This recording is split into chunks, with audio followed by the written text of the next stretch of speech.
Hi, I'm your weekend host, Sharon Reisch Garson. It's Sunday, February 15th.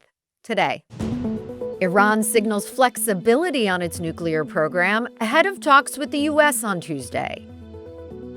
Israel carries out strikes in Gaza ahead of Trump's peace board meeting. Russia turns to India to fill its labor gaps. And Draco Malfoy's connection to the Chinese Lunar New Year. This is Reuters World News, bringing you everything you need to know from the front lines in 10 minutes, 7 days a week.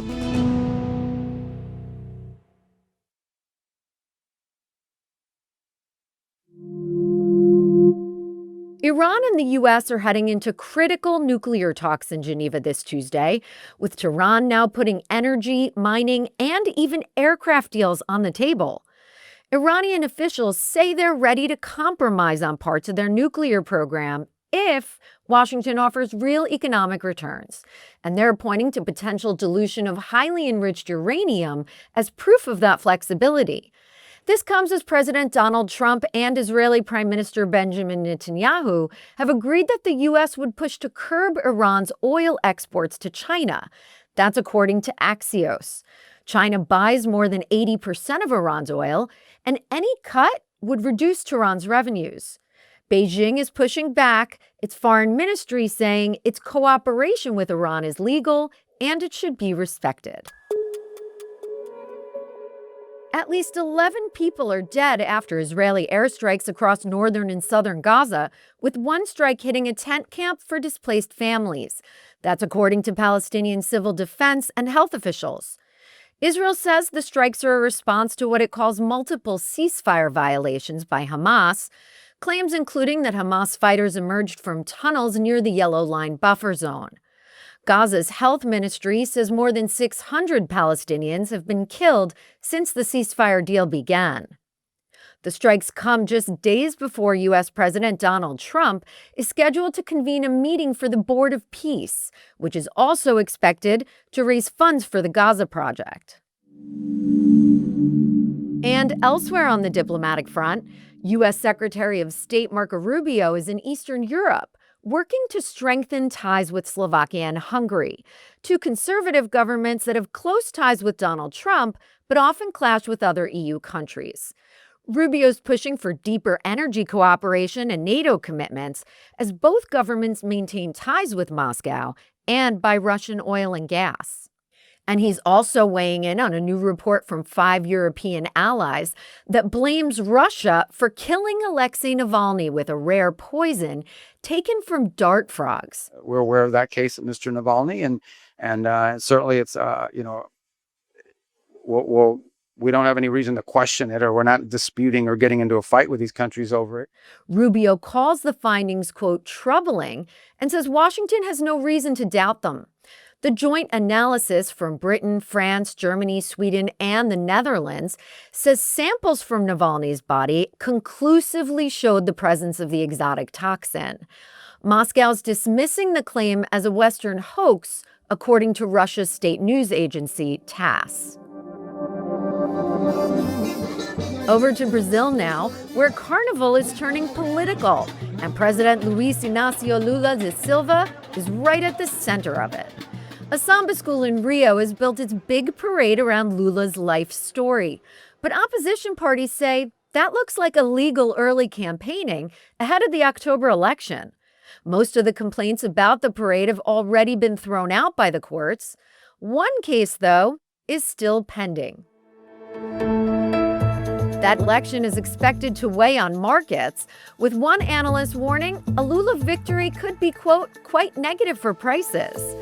To take a look at what's happening in global markets right now, check out our sister podcast, Reuters Morning Bid. The link is in the pod description. A textile factory near Moscow, producing curtains and bed linen. Operating the sewing machines are people who've traveled thousands of miles to get the work. My name is Gaurav. I'm from India. My age is 23 years old. Gaurav is one of an increasing number of workers from India and Sri Lanka filling vacancies across Russia. The choice of India for unskilled labor underlines the strong ties between the countries, as Andrew Osborne in Moscow explains. India is one of the big sources of labor that it is targeting at the moment. I mean, if we look at the figures before the war in Ukraine in 2021, Russia was issuing around 5,000 work permits for Indian nationals. Now, last year, that figure rocketed and was actually closer to about 72,000. So that's a huge increase. It's a relatively new trend, and it means that, for the first time in many years, we're seeing Indian nationals working on farms, in textile factories, sweeping the snow from streets, and in shops. Andrew says the war is taking a toll, from pulling men to the front lines and into military factories to exposing demographic strains caused by the low birth rates of the 1990s. Those strains, he says, also frame Russia's growing reliance on India. US President Donald Trump, who of course we know is very keen, has been trying to broker a peace deal to end the war in Ukraine. He has been piling pressure on India to stop buying Russian oil, and Russia, of course, has been listening to all of this at the same time as it's been flying in these Indian workers. And so far, it has said that India is abiding by all of its agreements, and it's playing down the prospect that anything could derail the friendship between Moscow and New Delhi.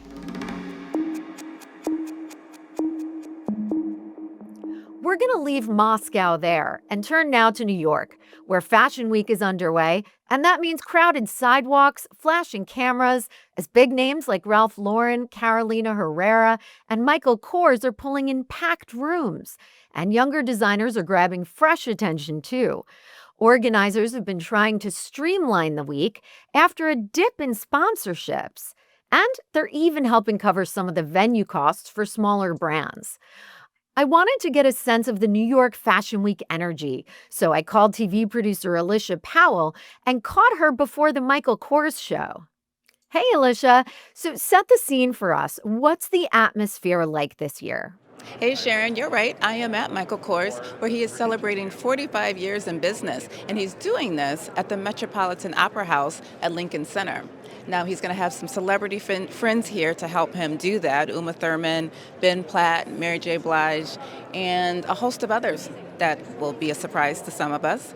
And in terms of the energy that you asked about, people are happy. They're cold, but they're happy to be here and to see what's the latest for fall 2026. Okay, now talk to me about the trends. Looking across the runways so far, what are you seeing come through this season? When it comes to trends, we are seeing tweed, which is expected for fall, but also browns. Brown in evening wear, day wear. We saw this at Ralph Lauren, a little bit at Public School. Public School was heavy on the leather, which is another trend we're seeing, either buttery smooth leather or pebble leather. We're also seeing embellishments. This is either crystals or sequins, and floral. Florals in black, lace, but also pretty pastels. Let's switch gears. Remember Draco Malfoy, the kid at Hogwarts who made Harry Potter's life miserable? Well, forget all that for a second, because in China, for Lunar New Year, he's gotten a surprising rebrand. Malfoy's surname in Mandarin translates to horse and fortune. And in the year of the horse, that basically turns him into a good luck charm. So his face, or rather that of actor Tom Felton, is everywhere. Plastered on bright red holiday decorations, posters, even phone covers. And Felton's noticed. He's been sharing the memes and articles about it on his Instagram story.